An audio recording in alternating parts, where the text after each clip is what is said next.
Olá pessoal, tudo bem? Sejam bem-vindos a mais uma aula do nosso curso de tática de combate a incêndio. A instrução de hoje é a instrução de busca e salvamento em incêndios. E os créditos para essa instrução vão para o Tenente Eduardo Mendes, que grande parte do material usado nessa instrução aqui eu peguei como referência um material que o Eduardo Mendes já tinha produzido. Tá certo? Então vamos lá, vamos iniciar nossa aula. E quais os objetivos dessa aula? Primeiro de tudo, conhecer as principais ferramentas e equipamentos utilizados nas operações de combate a incêndio, além de saber quais são suas finalidades. Claro que os senhores já conhecem uma gama de ferramentas e equipamentos utilizados, porém, pode ter um ou outro que os senhores não conheçam ainda e que vale a pena ser falado. Depois, aprender quais as maneiras mais eficientes e seguras para se encontrar vítimas no local de incêndio. Decidir qual ação será tomada conforme o cenário apresentado, seja no tocante à presença e situação de vítimas ou efetivo disponível. E aprender métodos de retirada de vítimas. Então, ao término da instrução, são esses 4 objetivos aí que eu espero que os senhores tenham alcançado. E um breve sumário. Primeiro, vou falar das ferramentas e equipamentos nas atividades de busca e salvamento em incêndios, o conceito de busca e salvamento. Vou falar especificamente da busca, como se orientar, locomover, onde buscar e como fazer isso. Considerando que aqui é busca em incêndios, tá certo? Não tem pouca relação com busca em matas, em montanhas e outros ambientes. Perfeito? Os cenários que podem surgir no local de socorro e algumas técnicas de retirada de vítima. Vamos lá. Primeiro, ferramentas e equipamentos. Bem, primeiro de tudo, para quê? Para que a gente utiliza as ferramentas e equipamentos nas nossas operações? Tem uma gama de finalidades. Aqui eu citei alguma delas, como por exemplo, as ferramentas servem para transpor obstáculos, realizar aberturas forçadas, realizar salvamentos, servem para o bombeiro se ancorar, se comunicar, se localizar e sobreviver no local de incêndio caso ocorra algum acidente. Então a gente vai falar as características de cada uma dessas ferramentas, e lembrando que quando a gente trata de operações de combate a incêndio, as ferramentas têm que ter 2 características principais, que é versatilidade e eficiência. Tá? Uma ferramenta que só me apresenta um parâmetro, só me apresenta uma vantagem, ela é pouco interessante para a gente no ambiente de incêndio. Tem ferramentas que são bastante versáteis e a gente vai conhecer algumas delas. Vamos lá. A primeira delas, o machado. Se vocês forem observar, o machado tem machado com... Ambos têm lâmina, com a característica óbvia do machado, mas alguns machados têm essa parte mais pontiaguda, enquanto outros não têm, porém ambos são considerados machados. Eficiente para arrombamentos de portas, madeiras e acessos, em paredes de madeira, gesso e plástico. Sua lâmina pode ser utilizada como cunha e martelo em conjunto com raliga ou outra ferramenta. E pode ser utilizado para aumento do alcance do tato e teste de solo. Bom, o que seria esse aumento do alcance do tato e teste de solo? Enquanto os senhores estiverem progredindo no ambiente, a busca por vítimas, lembrando que o ambiente de incêndio ele pode ter uma visibilidade muito reduzida. Então, vamos imaginar uma situação onde você tenha bastante fumaça, o que não é uma situação difícil de acontecer, e você está fazendo a busca naquele local por vítimas. Essa busca, a gente vai ver como é que é feita essa busca, sempre em duplas, a dupla de bombeiros sempre conectado um ao outro, utilizando uma das técnicas que a gente vai falar, mas é extremamente importante no seu deslocamento, ao qual você vai estar com baixa visibilidade, você fazendo o teste do solo, que é você pegar a ferramenta e tateando o solo à sua frente, e também você usa a ferramenta para que você tenha um maior alcance do seu tato.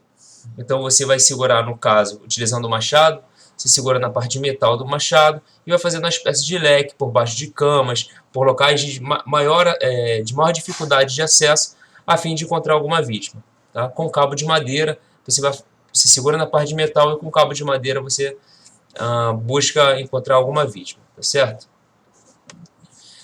Tenho nessa segunda foto aqui também um machado e um Halligan, que são ferramentas que podem ser utilizadas em conjunto, e a gente vai ver numa foto mais à frente. Beleza? Vamos lá, falar da marreta. Marreta não tem muito mistério, Ela serve, é uma ferramenta bastante pesada e serve principalmente para abrir acessos em paredes de alvenaria, estourar fechaduras e trincos e aplicar força em alavancas. Tesourão. O tesourão é bastante eficiente para o corte de metais, cadeados e correntes, porém é uma ferramenta pouco versátil. É uma ferramenta que só tem essa finalidade e, se eu utilizar, dependendo da situação, um Halligan em conjunto com a marreta, eu consigo arrebentar um cadeado, arrebentar uma corrente. Então, outras ferramentas podem me trazer a mesma finalidade que o tesourão traz, correto? Sendo que o tesourão só me traz uma vantagem nesse caso. O croque é eficiente para a realização de teste de teto e solo, conforme você vai progredindo no ambiente. Se você tiver insegurança com relação àquele local, àquele ambiente, você também pode fazer um teste de teto. E possibilita trabalho em eletricidade, caso ele esteja devidamente testado. Bom, o Halligan. O Halligan é uma ferramenta, eu acho que quando a gente fala de operações de busca e salvamento em incêndio, é a ferramenta mais ideal por causa da sua versatilidade e da sua multifuncionalidade. Correto? Eu vou passar aqui, só para os senhores verem a foto. Beleza. Então, na foto, vamos atentar aqui primeiro para essa foto. O Halligan é o seguinte, ele tem numa extremidade dele uma garra que serve para você fazer corte de metal, igual um abridor de lata mesmo. Esse é um modelo de Halligan, correto? Esse modelo parece que é igual, mas não é igual não, é um pouquinho diferente. A diferença está nessa parte aqui, nessa extremidade. Em uma extremidade, no modelo, você tem essa garra que você consegue fazer o corte de metal, em latarias, etc. Igual um abridor de lata mesmo. E nesse outro modelo, você tem uma espécie de cunha também, uma garra que você consegue retirar pregos, você consegue fazer uma boa alavanca com essa extremidade aqui. Agora, com relação a essa outra extremidade, são iguais em todos os modelos, que você tem um pike, que é essa parte pontiaguda, um bico de pato, que serve basicamente para você fazer alavancas, e um grip aqui, que é um local onde você vai segurar a ferramenta. Ok? Voltando aqui agora para os tópicos, vamos lá. Em uma extremidade, ela pode ser usada como alavanca para arrombamento de portas e janelas. A ponteira, o pike, é capaz de perfurar paredes mais frágeis e servir como ponto de ancoragem. Como seria isso? Você pode fazer um furo, uma parede mais frágil, ancorar o seu Halligan ali e servir como ponto de ancoragem para você fazer uma descida. Vai ter uma foto que vai ilustrar bem isso mais à frente. Na sua outra extremidade, ela serve também como alavanca, além de ser capaz de cortar chapas metálicas. Serve para quebrar cadeados e correntes com a ajuda de uma marreta. Você coloca o pike no cadeado e aplica uma força com a marreta e aí você consegue arrebentar um cadeado assim. A ferramenta também pode ser usada para realizar o teste e tateamento de solo. E a ferramenta mais indicada para a guarnição de busca e salvamento em incêndio. Então, nessa foto aí, a foto do curso do Cecil, então você viu um aluno aí fazendo o teste do solo. Esse aluno não está enxergando nada, uma simulação que a gente faz, mas indicando aí a foto ilustrativa, indicando que é possível você fazer o teste de solo com a ferramenta. Deixa eu voltar aqui. Vamos assistir esse vídeo aqui.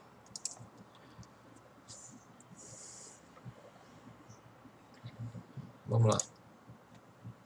Esse vídeo mostra as funcionalidades da ferramenta. What we're looking at here is the Halligan tool. This is a multi-purpose tool for prying, twisting, punching or striking. Tirar o volume aqui. Bem, então ele está mostrando que numa extremidade você tem essa garra. Essa garra ela serve para abrir estruturas metálicas. E a outra extremidade você tem a parte pontiaguda, que é o pike, e a alavanca. Legal? Ele vai fazer a demonstração num carro, porém no próprio vídeo ele diz que é só fins demonstrativos, que tudo que ele faz aqui no carro pode ser feito em outras condições.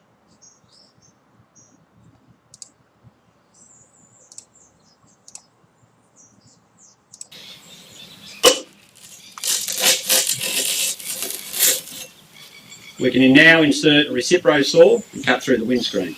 The pick can also be used. Então ele mostra aqui, né, a funcionalidade do pike, que você pode fazer um furo na alvenaria ou no próprio uma própria lataria de um veículo ou até mesmo no vidro. Serve também para você esvaziar o pneu do carro. Essa ferramenta em conjunto é muito interessante, você consegue romper trincos de portas. Você combina a marreta com Halligan.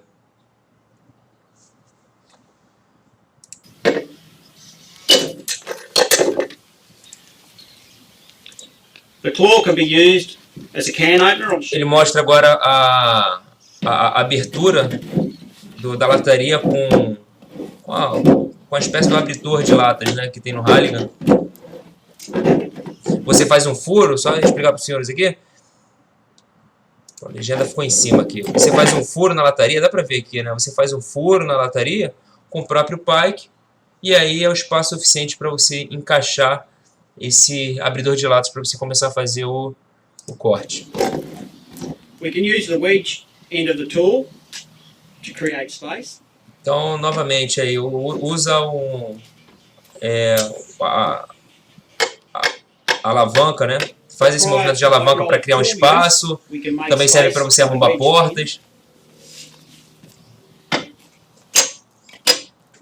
Então você pode fazer esse movimento, né? Esse movimento para cima, como ele faz, ou fazer um movimento no sentido anti-horário também. The wedge can also be used to gain entry to doors. This one's outward swinging. A porta que abre para fora, no caso, porta que abre para você, né? Você consegue fazer esse movimento muito bem. This is not a preferred method, as we now have. Aí ele explica que esse não é o método mais preferido, né? O melhor método para fazer isso, para fazer o rompimento de cadeados, mas ele mostra que é possível fazer isso. Parece até escrito no vídeo ali que mais pancadas são necessárias para romper o cadeado. Essa não é a intenção dele, romper esse cadeado, só exemplificar. Mas nesse caso, se ele aplicar vários golpes, ele vai conseguir romper esse cadeado. Então, esse vídeo mostra algumas características aí e algumas funcionalidades do Halligan. Legal? Vamos lá. O cabo guia. O cabo guia é controverso. Mas vamos lá, as características dele. Ele é capaz de dar para a guarnição uma busca eficaz sem que esses militares se percam em grandes áreas e usa não tão eficiente para busca em locais onde se tem muitos objetos soltos. Isso é óbvio, né? Porque o que é o cabo guia? Quando o bombeiro ele vai entrar no local de incêndio, ele ancora uma corda nele ou no seu ajudante e parte para dentro do local de incêndio. O problema é que isso naturalmente, se o seu local for muito grande ou tiver muitos objetos soltos, essa corda ela vai ser um limitador de movimento. Ela vai ser um complicador ali na questão de você de limitar muito a sua movimentação. Porém, é um tipo de material que pode ser utilizado, principalmente em buscas em grandes áreas, em shoppings, estacionamentos, áreas muito grandes, que você precisa fazer uma varredura e você tem um espaço livre, você pode fazer uma varredura utilizando o cabo guia sem problema nenhum. Porém, cabe você saber desse tipo de problema que pode acontecer no cenário prático. Legal? Uma outra solução, assim, então não vou com cabo guia, como é que eu faço? Não. Uma outra solução é você ir com linhas de mangueira, porque a linha de mangueira sempre vai indicar o caminho da saída. Então, uma vez que você vai estar avançando para dentro do incêndio, fazendo uma busca, você pode fazer uma busca sem se distanciar muito da guarnição que está com a mangueira que vai fazer o combate a incêndio e você tem condições de, encontrando essa mangueira, sair da edificação. Bom? Bacana. Vamos lá. Próximo, mola-fita. Bem, esse binômio aí, mola-fita, serve para uma série de coisas. Não só no que tange ao combate a incêndio, mas salvamento em geral, auto-resgate. Mola-fita, elas conseguem resolver vários problemas. Desde você fazer uma cadeirinha improvisada, ou para você se ancorar algo fixo, para você se ancorar a sua dupla, para você transpor obstáculos, realizar o arrasto de vítimas, para prender ferramentas ao seu API, etc. Então, é um equipamento leve, que em conjunto pode fazer bastante coisa na hora da ação. Exige um certo improviso, mas claro que você vai estar com o equipamento à sua disposição e você vai saber aplicá-lo no que for necessário na hora. E também pode ser usado como cabo guia para buscas em grandes áreas, vai juntar mola-fita de dois bombeiros militares e você vai ter uma grande área de busca. Tá? Aqui alguns exemplos. Primeiro, você tem a utilização da mola-fita para fazer o arrasto de um bombeiro, ou um arrasto de vítima, onde você passa por baixo das axilas essa mola, ou melhor, essa fita, e prende com uma mola ao seu cinto alemão, e você consegue fazer o arrasto de vítima. Segundo caso aqui embaixo, você fazer buscas em grandes áreas, os bombeiros ficam presos por essa fita, e eles conseguem se deslocar passando essa fita unida aqui pelo local, para ver se encontra alguma coisa, para aumentar a amplitude da busca. E o último caso aqui é a combinação do Halligan com uma fita, uma espécie de fita, onde você prende o Halligan numa fenda, fazendo ele como se fosse um ponto de ancoragem. Algumas outras finalidades aqui é você juntar o Halligan com uma fita e você colocar atrás de uma janela, de um batente. Isso daí pode servir como uma espécie de um pezinho, vamos dizer assim, como se fosse um degrau para você passar um local alto, que fique inviável você pular para ultrapassar, transpor esse obstáculo com todo o seu equipamento. Então você pode fazer desse recurso, ou simplesmente aqui só o Halligan, você apoiar o Halligan no chão e utilizá-lo como degrau. Tá? Repara que o Halligan tá em várias dessas fotos. Né? Aqui nós temos um exemplo de aberturas forçadas, onde eu tenho um conjunto de machado fazendo a função como se fosse de uma cunha, e o Halligan aqui para fazer esse giro, fazer essa força da alavanca. Legal? Vamos falar de alguns equipamentos agora. E lanternas. Lanternas é um equipamento indispensável, fundamental para todo bombeiro. Tem lanternas que são mais de um valor mais alto, mas também elas trazem uma segurança maior em consequência. Tem lanternas que são intrinsecamente seguras, como por exemplo aqui eu tenho uma string light, que é uma lanterna do tipo cotovelo, onde você coloca ela na sua roupa de aproximação, pendurada. E tenho aqui uma lanterna para capacete, né? A lanterna da MSA, que é uma lanterna também intrinsecamente segura, na qual você acopla ela no seu capacete. Pô, capitão, mas esse material é muito caro. Não, realmente é um material caro. Mas se você não tiver condições de comprar uma lanterna dessa, compra uma lanterna baratinha mesmo.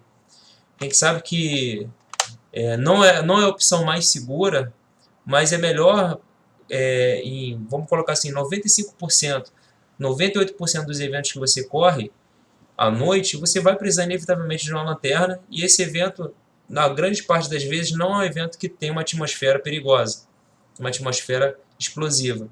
Então você pode utilizar sua lanterna sem problema nenhum. Vai retirar uma vítima do elevador, vai para a colisão de veículos. Então são eventos muito corriqueiros no nosso dia a dia que a gente precisa de uma lanterna. Tá? Porém, se tiver um dinheiro sobrando, quer investir no seu próprio equipamento, que na verdade você está investindo na sua segurança, eu recomendo comprar uma lanterna intrinsecamente segura, uma lanterna para bombeiro mesmo, que o investimento vale a pena. Legal, o rádio portátil. O rádio, felizmente, é um equipamento que tem abundância na corporação. Muitos quartéis têm rádios na quantidade suficiente para que você corra para o socorro utilizando o rádio. Então só depende da gente mudar nossa cultura e estar sempre utilizando o rádio. Equipamento fundamental para que mantenha essa comunicação entre os militares que vão atuar no combate a incêndio e não ter aquela gritaria, como cansei de ver, de mais água, mais pressão, menos pressão, fica uma gritaria no local do incêndio, uma bagunça, e fica um telefone sem fio. Quem está lá na ponta pede para outro bombeiro dar o alto a linha, aí ele vai correr lá na viatura para falar para o motorista dar o alto a linha. Pô, a gente tem que pensar, se a gente for correr para um incêndio em edificações elevadas, vai ser um incêndio lá no 5º andar, como é que você vai fazer? Vai ficar gritando da janela? Não tem como. Então você precisa se adaptar a utilizar o rádio sempre, qualquer operação de incêndio, por menor que ela seja, utilize o rádio. Você vai ver que no curto prazo você vai perceber que vai ser a melhor opção a ser feita. E a má comunicação é a grande responsável por graves erros em operações, além de servir como possível veículo de comunicação em casos de acidente. Tem isso também, o militar estando com rádio, caso ele sofra algum acidente, ele está com canal de comunicação livre ali com o restante da guarnição. Legal? Vamos lá, cinto alemão. O cinto alemão, provavelmente ele deve estar no depósito do seu quartel, é um equipamento extremamente subutilizado, porém ele tem uma grande importância. E antes de eu falar aqui dele, só apresentar as características dele, né? O cinto alemão, ele vinha junto com as capas de aproximação, as roupas de aproximação que foram adquiridas há no mínimo uns 10, 12 anos atrás. E essas roupas de aproximação vieram junto, né, o cinto alemão, porém esse cinto alemão dificilmente eu via sendo utilizado nos socorros por aí. Mas para que serve ele? Ele tem basicamente 2 olhares, um de cada lado, certo? E ele tem esse talabarte com esse gancho na extremidade. E qual a finalidade dele, né? Vamos lá. O talabarte serve para ancorar o bombeiro ao ponto fixo ou para se fixar a outro componente da guarnição para que ambos não se percam durante as buscas em locais de baixa visibilidade. Então eu conecto meu talabarte ao talabarte de outro bombeiro e eu não me perco dele. Então esse é o ponto 1. Outro ponto é você ancorar o seu talabarte num local fixo, né, para você fazer um trabalho onde um trabalho em altura, alguma coisa bem rápida. Claro que não é o método mais seguro. O método mais seguro para trabalhos em alturas é um baudrier, é um mosquetão, uma fita tubular. Tem materiais para trabalhos em altura mais adequados. Porém, o cinto alemão, dependendo das condições, esse talabarte consegue dar um mínimo de segurança para o bombeiro. Os olhares servem para condicionamento de equipamentos, assim como para fixar o talabarte. E também a utilização do cinto alemão auxilia na criação do bolsão de ar no interior da roupa de aproximação. A corporação está numa transição, né, de capa de aproximação para conjunto de aproximação. Porém, qual a grande vantagem quando você utiliza o cinto alemão junto com a sua capa, a capa 7/8? Quando você coloca o cinto alemão, naturalmente ele cria um bolsão de ar na sua parte superior, né, da roupa, e esse bolsão de ar é que vai te dar maior conforto na hora de fazer o combate a incêndio, porque você criou ali um bolsão, e é justamente esse bolsão que cria, que impede essa caloria do ambiente externo para a sua pele. Então essa criação do bolsão de ar é muito boa, é fundamental aí para as operações de combate a incêndio, tá? A câmara térmica é um outro equipamento, porém a gente usa pouco, na verdade nunca vi em operações de incêndio, mas a câmara térmica ela tem uma grande vantagem. Não é só você ver o que está quente e o que não está quente, né? Mas principalmente a câmara térmica, a finalidade dela é você verificar, antes de entrar no ambiente, quais são os locais que tem maior temperatura. Isso daí já te dá uma boa dica, uma boa localização de onde pode ser o foco. E segundo, conseguem reparar que aqui essa área vermelha era do foco, né? E o amarelo aqui é a fumaça. Quando a fumaça está próxima de ignir, ela fica vermelha, né? Vermelha não, ela fica laranjada, mais avermelhada. Então é uma boa característica. A câmera térmica ajuda muito também para você perceber a inflamabilidade, a temperatura que a fumaça está, e em consequência disso o grau de inflamabilidade dela que ela apresenta. Tá? Você não tem como saber se a fumaça está muito quente ou pouca, mas se você verificar através da câmera térmica que ela está muito quente, ela tem grandes riscos de entrar em ignição logo logo, tá bom? Beleza, o Carona EPRA. Vamos lá, o que é o Carona? No nosso equipamento de proteção respiratória, que é o cilindro, a gente chama de costela, mas é o suporte dorsal, aquela parte de plástico, todos os tirantes, o equipamento completo. Ele vem partindo de cima do seu ombro direito, uma mangueira, e essa mangueira é conectada a uma mangueirinha, uma outra mangueira de baixa pressão, e a sua peça facial, onde você coloca a peça facial no rosto e você parte para o local do incêndio. Por cima do seu ombro esquerdo tem um manômetro que verifica ali, que é capaz de você verificar a quantidade de pressão de ar comprimido que tem no cilindro, certo? Porém, embaixo na parte inferior esquerda, você também tem um conector igual ao conector que parte de cima do seu ombro direito. E para que serve esse conector aqui que fica livre nessa parte de baixo? Serve para você conectar o Carona. Tá? Caso você vá partir para uma operação de busca, É interessante você levar um carona para caso você encontre alguma vítima no local, você ofereça a ela suprimento de ar e aí vocês dois saiam juntos do local do incêndio. Então todos os equipamentos mais modernos que recém chegaram na corporação, até os equipamentos da MSA, que chegaram por volta de 2015, são equipamentos que têm esse dispositivo, tá? Esse dispositivo do carona, ok? Então, o que é esse carona, EPRA que a gente chama? É uma peça facial conectada à válvula de demanda que será fornecida para a vítima caso necessário. Legal? Então é isso aqui, ó, senhores, que eu estou falando. Estou com um modelo da MSA, aqui onde eu tenho uma mangueira, e essa mangueira tem a válvula de demanda na sua extremidade, e isso aqui vai conectado a uma peça facial. Perfeito? Então essa mangueira, um conjunto desse aqui vai estar no seu equipamento preso, e outro vai estar conectado no seu carona, na sua mangueirinha carona, que vai estar na parte inferior esquerda do seu equipamento. Eu digo inferior esquerda com equipamento nas costas, ok? Deve ser conectada à mangueira auxiliar do EPR, que fica próximo à cintura do bombeiro. E é a opção mais viável para a retirada de vítimas em local com fumaça, no caso da ausência do RESP HUD da MSA. Antes de eu prosseguir, o que é RESP HUD, né? A MSA ela já pensou nisso, né? Numa espécie de um capuz de fuga para as vítimas. Então, esse equipamento não tem no CIEB, esse equipamento, mas fora o CIEB, não sei se tem outras unidades da corporação. O que é esse RESP HUD? É um capuz que tem basicamente a mesma finalidade do que o EPRA, do que esse carona EPRA. Mas qual é a vantagem do capuz? Primeiro, a mangueira dele é maior, tá certo? Do que a mangueira que a mangueira que vem no próprio equipamento de produção respiratória. Então a mangueira dele é maior, que dá maior alcance. E o capuz, você concorda comigo que para uma vítima é mais fácil ela colocar um capuz do que colocar uma peça facial no rosto? Ela pode ficar afobada, pode ficar nervosa, agoniada com aquele enclausuramento ali causado pela peça facial.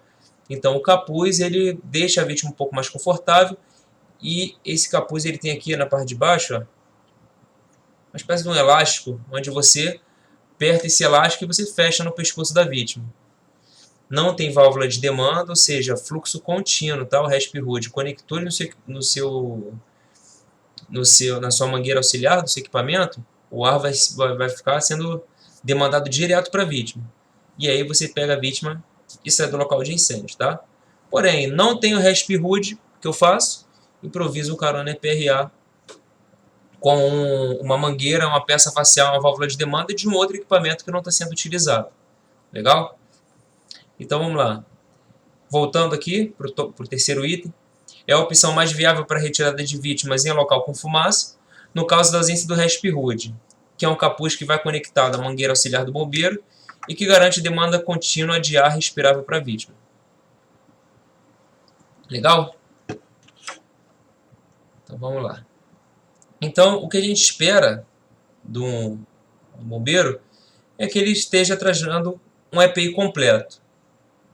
E qual é o EPI completo junto com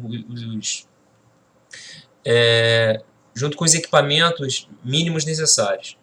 Vamos começar de cima para baixo. Tem aqui o capacete, eu tenho uma balaclava, não dá para ver aqui que essa balaclava é preta, dá para ver pouco. Repare que no capacete eu tenho uma lanterna conectada. Legal? Eu tenho um conjunto de aproximação completo. Eu tenho meu EPRA, certo? O bombeiro aqui está sem a peça facial aqui, só para ficar mais fácil de visualizar o restante dos itens. Eu tenho aqui um rádio pronto para uso, preso na própria roupa de aproximação. Tenho uma lanterna cotovelo. Tenho aqui um cinto alemão. Cinto alemão conectado, tem aqui uma mola e uma fita. Tem aqui luvas de incêndio. Até coloquei em caixa alta aqui, senhores, que luvas de incêndio é diferente da luva de raspa de couro. É óbvio, porque a de incêndio ela serve para incêndio. Ela é uma luva que aguenta abrasão, assim como a luva de raspa de couro, mas é uma luva muito mais grossa, que te faz, consequentemente, perder mais tato, mas é uma luva que resiste a muito mais temperatura do que a luva de raspa de couro. ok? Aqui o Halligan na mão dele e as botas de incêndio que não dá para ver aqui que a foto cortou, mas você consegue perceber que é um militar completamente equipado e pronto para uma operação de combate a incêndio, ou melhor, de busca e salvamento em incêndio, ok? Vamos lá. Então, começando aqui, vamos falar primeiramente das diferenças entre a busca e o salvamento, certo? Bem, buscar são ações que visam localizar possíveis vítimas, sejam vítimas na qual você sabe onde elas estão, ou se você vai procurar essa vítima, também enquadra-se nesse conceito de buscar. Acabei já falando do próximo tópico, né, que é procurar vítimas cuja existência não é confirmada e ou a sua localização não é sabida. Então, independente se você sabe onde está a vítima ou não, você está fazendo uma ação de busca. E o salvamento são ações que visam a retirada de vítimas. Retirar uma vítima confirmada com localização sabida, quer porque foi achada em uma busca, quer pela sinalização da própria vítima à equipe, por exemplo, assinando de uma janela. Então, independente se você achou aquela vítima ou se ela assinou para você, se ela pediu socorro para você, a ação de chegar até aquela vítima e fazer a retirada dela daquele local pelo qual ela não consegue sair por meios próprios é uma ação de salvamento. Vamos lá. Pergunta básica. Qual a prioridade tática em qualquer operação de combate a incêndio? Eu digo, qual é o grande objetivo de qualquer operação? Pode ser evitar que o fogo atinja estruturas adjacentes, evitar o risco de colapso estrutural, fazer o combate ao foco do incêndio. Podem ser prioridades táticas, né? Mas, na verdade, a grande prioridade tática de qualquer operação é a preservação da vida, de toda ela. Independente de um incêndio pequeno, médio, grande, extraordinário, a principal finalidade é a preservação da vida, é a busca e resgate de vítimas. Legal? Porém, a gente sabe que incêndios com vítimas eles são um grande complicador tático, porque você tem vítimas, né? É muito mais fácil você fazer um combate onde você tem certeza que não tem vítimas naquele local. Apesar que a gente nunca pode ter certeza, né? Em muitos casos, em qualquer tipo de incêndio, na fase de rescaldo você vai ter que fazer uma busca secundária, uma busca rápida ali que seja. Legal? Mas o incêndio com vítima ele é um grande complicador tático, por quê? Por causa das altas temperaturas, porque você tem que tomar uma série de cuidados para não fazer deslocamento de fumaça a partir do combate para cima dessas vítimas.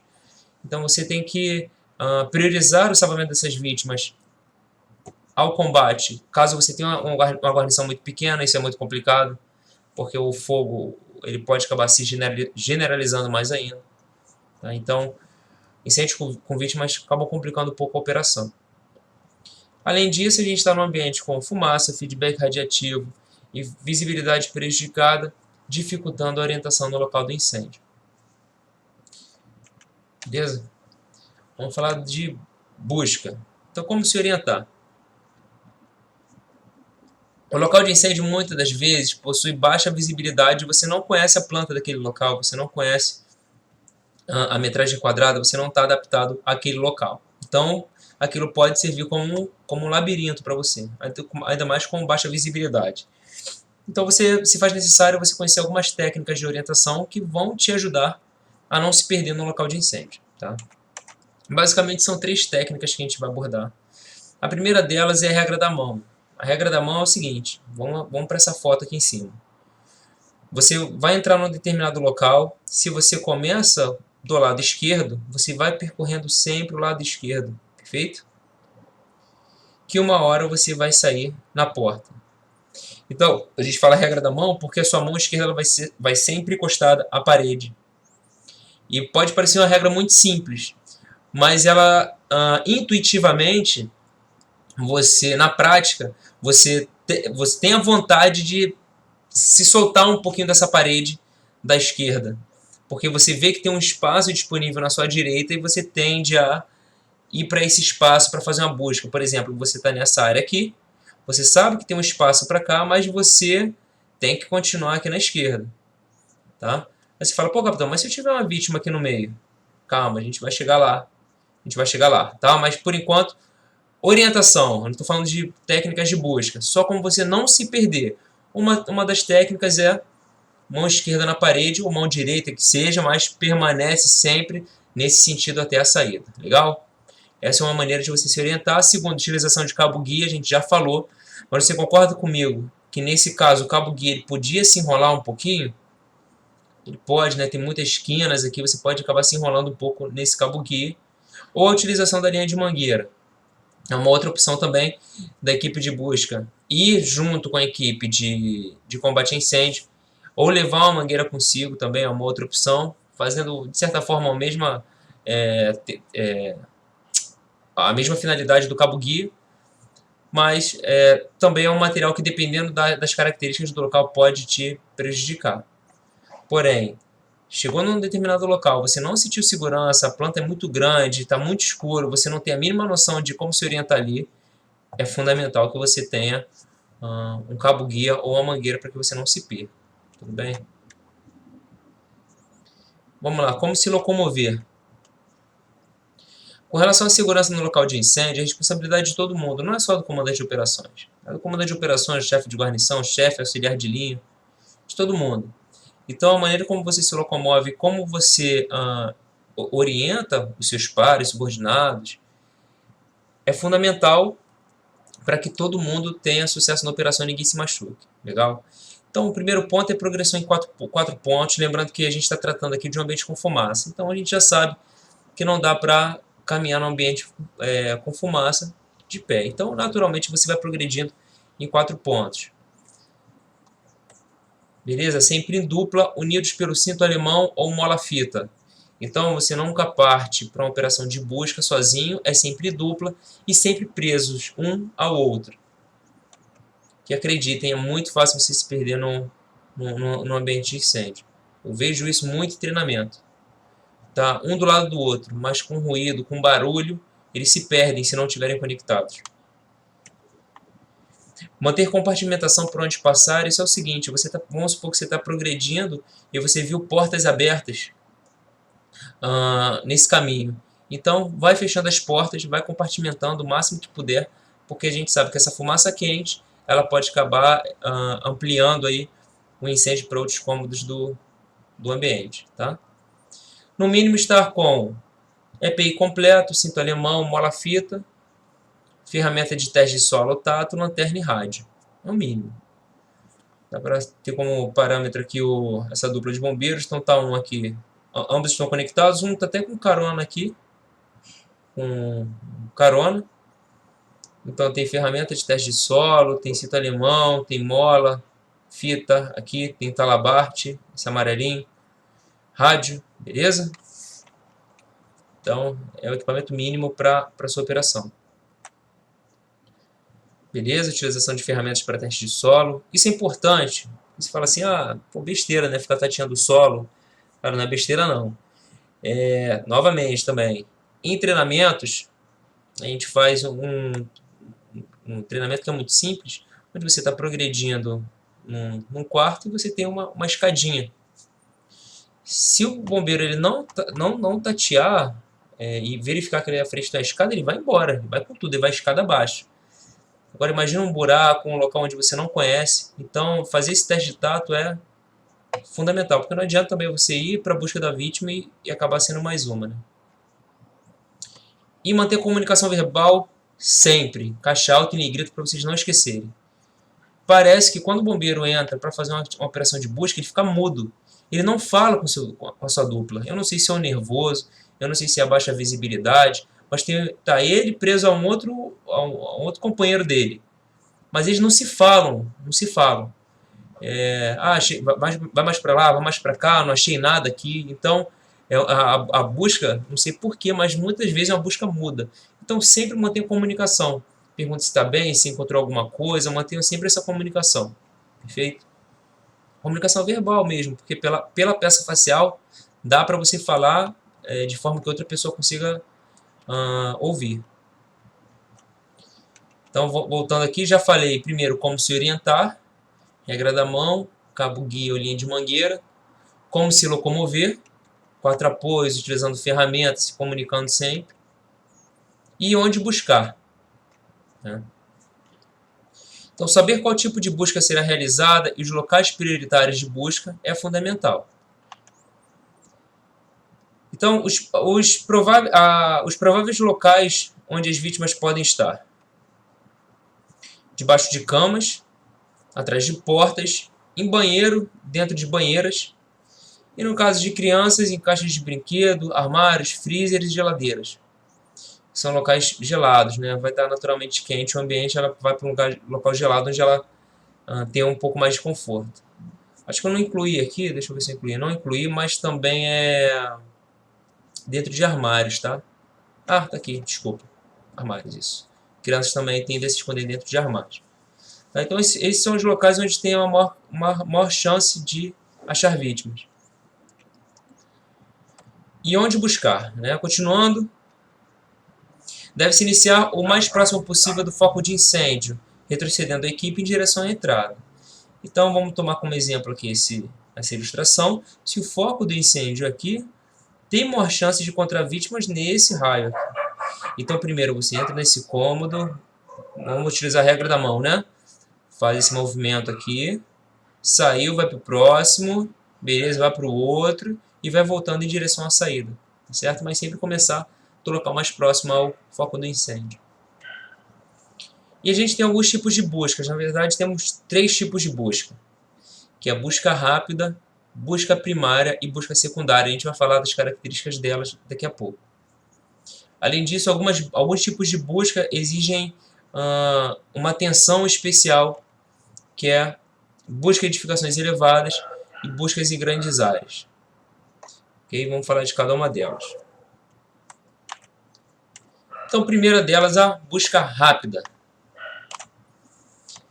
É uma busca que é feita quando você localiza uma vítima e você não perde tempo, você parte para fazer o salvamento dessa vítima. Muitas vezes, antes mesmo de você fazer o estabelecimento do seu socorro, você chegou no ambiente, vamos tomar como exemplo a foto aqui, você acabou de chegar num local de incêndio, você viu a vítima acenando pela janela, você percebe que aquele incêndio já está em pleno desenvolvimento, então não vai dar tempo de você estabelecer, combater, nada disso. Então, essa é partir para salvar direto, tá bom? Essa foi a busca rápida, ok? Muito simples. A busca primária é o seguinte: é quando você tem uma vítima que ela não foi localizada, porém você acredita que tem uma vítima ali, você recebeu informações que tem vítima naquele local. Então quando você chega no ambiente e fala, ó, tem vítimas aí no local? Ah, mora aí uma mãe e uma criança. Tudo bem, uma mãe e uma criança. Qual é o apartamento? É um apartamento X. Então você vai lá para aquele apartamento 201, e você vai lá fazer a busca pela mãe e pela criança naquele apartamento 201. É uma busca rápida e sistemática. Você não vai no 202, 203, você vai no 201 somente. É uma busca rápida e sistemática, tá? Para ver se acha essa vítima. Se possível, você realiza a marcação das áreas buscadas. Vamos ver mais para frente também como que é feita essa marcação, mas essa marcação pode ser feita com um giz na porta, ok? Indicando um traço na diagonal, indicando que foi feita uma busca primária naquele local. Se possível, se a gente for partir para essa busca e tiver fogo nesse ambiente, a linha de mangueira tem que ficar sempre entre a vítima e o foco, que está entre o bombeiro e o foco. Só uma correção entre a vítima e o foco. Deixa eu ver se tem a foto aqui. Tem a foto aqui não, depois eu mostro para os senhores mais à frente. Mas significa o seguinte: se você tem uma vítima, um foco e o bombeiro, se você for fazer o combate ao fogo, você vai deslocar a fumaça para cima das vítimas, certo? Então, quando você tem vítima e o foco, o bombeiro tem que estar entre ambos, tá? O bombeiro tem que estar sempre entre a vítima e o foco. Só uma correção aqui, tá ok, senhores? É entre vítima e o foco. Outro. Caso a equipe de busca seja a primeira a adentrar ao cômodo, deve atentar para a localização do foco, avaliação e confinamento. Beleza. Exemplo. 360 graus na casa, batendo nas portas fechadas e checando locais acessíveis. Então, você chegou naquele local, no nosso exemplo aqui do 201, foi lá no local, não encontrou a vítima, beleza, aí você volta a fazer a busca em todos os cômodos da casa. Tá? Mas a busca primária A diferença dela é que você não tem uma vítima confirmada, você tem a possibilidade de existência de vítimas, você não sabe, tá bom? E se você tiver alguma informação, parte atrás dessa vítima onde você tem essa informação. Se você não achar nada, você vai e faz toda a varredura do local. Que você faz um 360 graus, toda a casa, todo apartamento, edifício, indústria, o que for, e você vai de porta em porta, cômodo a cômodo, fazendo a busca. É a busca propriamente dita, a busca primária mesmo, é a busca que é o procurar mesmo. Gravem dessa maneira. A busca rápida é partiu para achar vítima. A busca primária é você procurar. Procurar para ver se acha alguma vítima. Só como exemplo aqui, a entrada é aqui, certo? Essa portinha. Aqui eu tenho uma garagem. Então eu tenho um fogo aqui um fogo em veículo na garagem. Então a equipe de busca, ela vai começar a fazer sua varredura. Então ela vai partir para cá, ó, mão esquerda, ó, começou no quarto 1, mão esquerda começou no quarto 2, beleza? Subiu, veio aqui embaixo, entrou, veio para cá. Acabou, certo? Acabou. Porque aqui é a cozinha e já tem uma equipe aqui na cozinha. Então, você não chega e vai lá para o último, vai para esse quarto número 2 aqui. Você vai fazendo sempre a regra da mão. Tudo bem? Outra coisa, preciso fazer a regra da mão sempre de 4 apoios? Não. Só se você tiver muita fumaça no local. Se tiver como você andar, ande. Tá? Um grande exemplo disso foi o incêndio no Hospital Badim, na qual eu também, o Tenente Eduardo Mendes, participamos e fomos fazer uma busca primária, eu acho que no 4º ou 5º andar, que era onde era localizado o CTI. Quando a gente chegou lá, a gente foi fazer uma busca, eu e ele, tinha fumaça, pouca visibilidade, mas era fumaça bem laminar, bem fraquinha, porque o foco não estava próximo.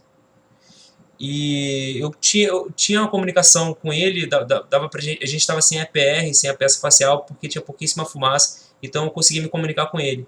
Então, em um corredor, eu fui verificando os quartos da esquerda, e ele foi verificando os quartos da direita.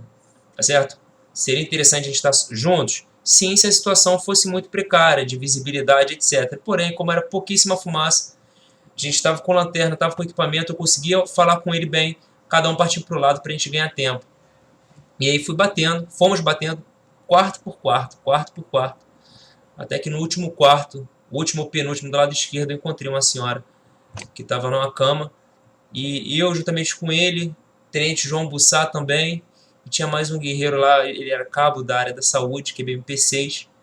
Quando eu encontrei essa senhora, a gente voltou, o Tenente Bussá, junto com esse outro bombeiro, estavam subindo as escadas, a gente chamou eles, e nós 4 pegamos cada um numa das extremidades do lençol e retiramos ela.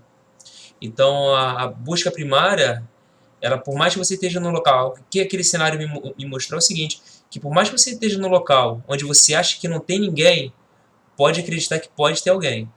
Porque você vendo aquela situação, era muito difícil você imaginar que poderia existir alguma pessoa ali. Você bater um quarto não tem ninguém, 2, o Hospital Badim é um hospital muito grande. Um quarto não tem ninguém, outro não tem, então você fala, eu acho que esse andar aqui não deve ter ninguém. E lá no último ou penúltimo, a gente acabou encontrando uma senhora na qual a gente conseguiu retirar, tá certo? Então, essa foi a grande lição para mim com relação à busca. Não negligencie essa etapa não, achando que não deve ter ninguém não. Sempre pode ter alguém. Então, procure sempre achando que você vai encontrar algo, tá? Beleza, vamos lá. E a busca secundária? A busca secundária é uma busca bem minuciosa, ela é feita após o controle do incêndio, já com a visibilidade adequada, e se possível deve-se fazer a marcação das áreas revisadas. Eu falei na busca primária que, se possível, você vai fazer uma marcação, né? Eu acho que tem uma foto mais à frente. E o que eu digo com relação à marcação? Vamos supor aqui nesse caso no hospital. Eu não estava com giz ali, eu não estava com nenhum material, erro meu. Mas eu passei por uma porta, entrei num quarto, não encontrei ninguém, eu faço um traço na diagonal. E vou para outra, não encontrei ninguém, faço um traço. Ou mesmo se eu tenho encontrado, eu faço um traço. Isso indica que algum bombeiro já passou por ali, já verificou, já fez uma busca primária naquele local. E quando você acabou o incêndio, acabou tudo, é válido você fazer uma busca secundária, passar novamente pelos locais, e aí sim você vai fazer um outro traço formando assim um X. Tá? Então, a busca secundária ela é feita após o combate, né, com a visibilidade mais adequada. Então, você bate todos os cômodos com a certeza, para ter certeza que você não vai encontrar nada. Pode ser que você acabe encontrando, e não é difícil de encontrar, um cadáver, um corpo carbonizado, que ele só foi visto na busca secundária, porque ele acaba se confundindo com o próprio cenário ali, porque ele já está todo carbonizado. Então, se você não fizer aquela busca bem minuciosa, você pode acabar deixando passar essa vítima fatal aí no local de incêndio, tá?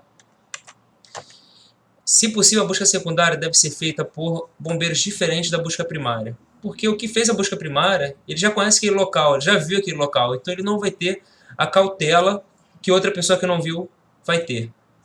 Então ele já está, de certa forma, viciado e pode acabar deixando passar alguma vítima. Checar cápsulas de sobrevivência e prováveis localização das vítimas.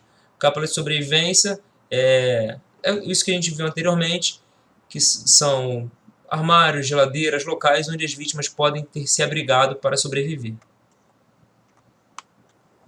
E é a única maneira de se checar a real existência de vítimas, né? Fazendo uma busca bem minuciosa.